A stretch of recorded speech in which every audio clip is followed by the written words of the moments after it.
This week, I went to a meeting in Manhattan in the freezing cold. But when I came out of that meeting, I was frozen. Not from the bitter temperatures, but from fear. I learned things that no one is talking about. Things that can change my life, your life, and the lives of everyone you know forever. I started thinking about how fragile life is and how ill-prepared we are for this. The story I'm about to tell you is about the vulnerability of America's power system, our grid. And it's also about a series of forces and individuals who, instead of doing the right thing for you and me, are interfering with the ability to protect our way of life. Who of us could ever envision a 9/11 happening? But the difference between 9/11 and what I'm about to tell you is that we know this can happen. The question is not will it happen, but when will it happen? But Washington is doing little, if anything, to prevent it. And the consequences, those consequences would be 1,000,000 times worse than 9/11. One day you're enjoying the comforts of life. The next, everything is different. Civilization as you know it is gone. The death toll would be staggering. Even a blue-ribbon congressional commission predicted a major catastrophe with mass American fatalities. And government studies prove an electromagnetic pulse would destroy all electronics and the transformer power everything, anything, with an on-off switch. Your hot water heater, your refrigerator, your dialysis machine.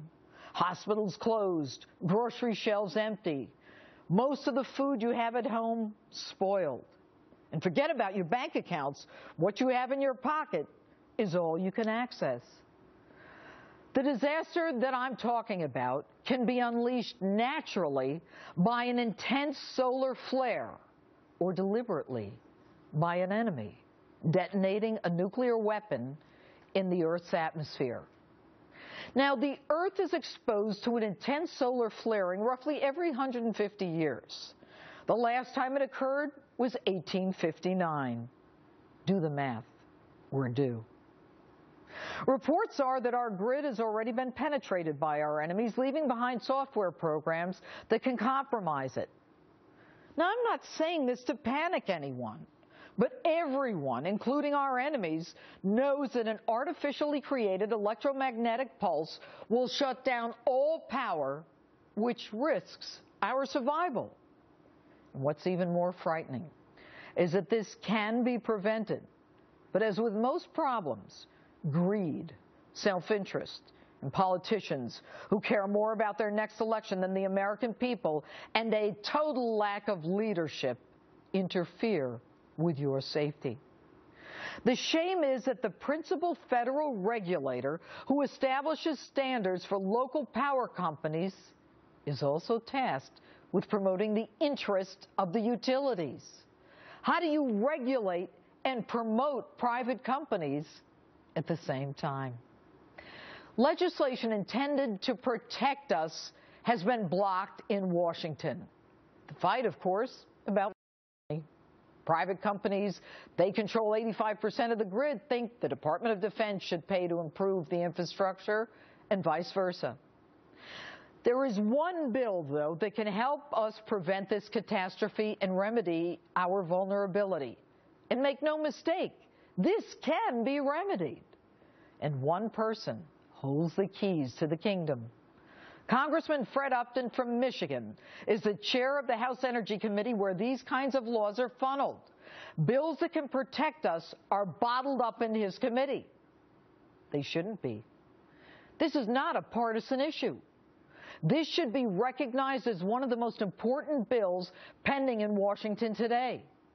Curiously, though, almost 60% of Congressman Upton's campaign contributions are from electric utilities and lobbyists and oil and gas investors. In the interest of fairness, we've invited Congressman Upton to appear on the show for the last 4 weekends. He's declined, and his office didn't answer our request for a statement. So with me now is Arizona Congressman Trent Franks, who served as chairman of the Congressional Electromagnetic Pulse Caucus. Congressman, what is Congress doing about the grid? Well, first of all, thank you so much for allowing me to be on your program.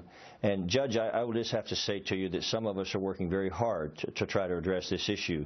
It's important to realize that EMP is not something that is some sort of a new discovery. This is something that some even would call a Cold War relic since the Soviets had a major EMP weapon many, many years ago.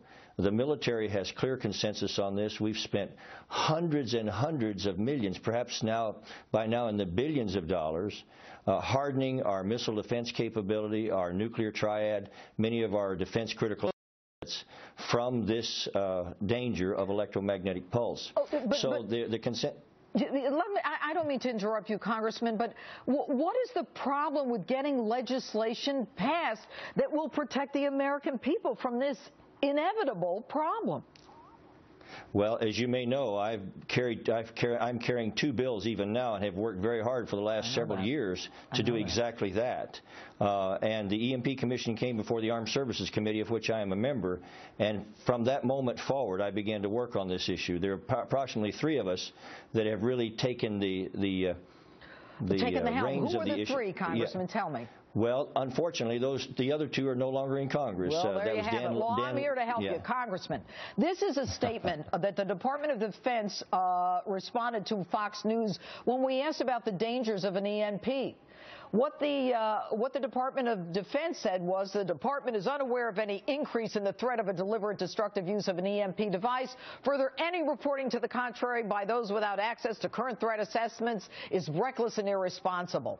Congressman, we know the grid's unprotected. Why aren't they doing something? Well, keep in mind, if you listen to that statement carefully, they're talking about any increase, and I wouldn't really take any issue with that statement at all. The Department of Defense has been, I think, very forthright as best they could. The challenge here is that they've hardened their critical assets, but they are dependent upon the civilian grid for approximately 99% of their electricity needs here in this country. And so they are, in a sense, dependent on the civilian grid for their ability to affect their mission here in the continental United States. But Congressman, doesn't that make it even more frightening that the military is dependent on this same grid? Well, it frightens me greatly. The military is hardened where we on the civilian side are not. And what the SHIELD Act attempts to address, and the SIPA, which we call the Critical Infrastructure Protection Act, has now been assigned to the Homeland Security Committee, and I've been assured that that's going to get a hearing, and I have great hope and belief that it's going to pass. All right, so Congressman, you talk about a SHIELD Act. That was passed, and then... no, the SHIELD Act was not passed. It was not passed. I mean, it came out of... It was not passed. But didn't the House pass it? Yeah, you're talking about the GRID Act. I know there's a lot of nomenclature here. The GRID Act was passed unanimously out of the House. It went to the Senate, and the Senate, it had two elements to it, one being the EMP protection. It also had cybersecurity protection. And, of course, with 100 senators, they have different strategies on how to deal with cybersecurity, and that's what stopped the bill. And it was unfortunate, to say the very least. Well, unfortunate. I was a co-sponsor of that bill. All right. Congressman, what can people do to get their legislators involved in this?